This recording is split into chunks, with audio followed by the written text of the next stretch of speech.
Sorry,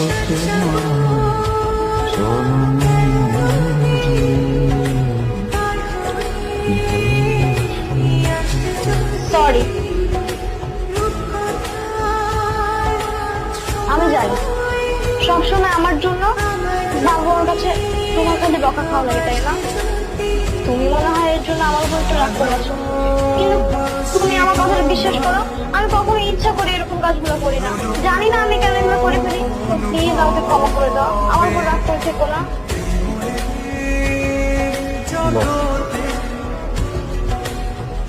আমাদের তো বিয়ে হয়েছে,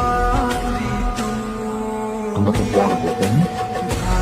হ্যাঁ, একটা কি জানো, তোমাকে আদর করে। তুমি কি কখনো আমার দাদা করছো? না, কিন্তু এখন করে দিচ্ছি এটা।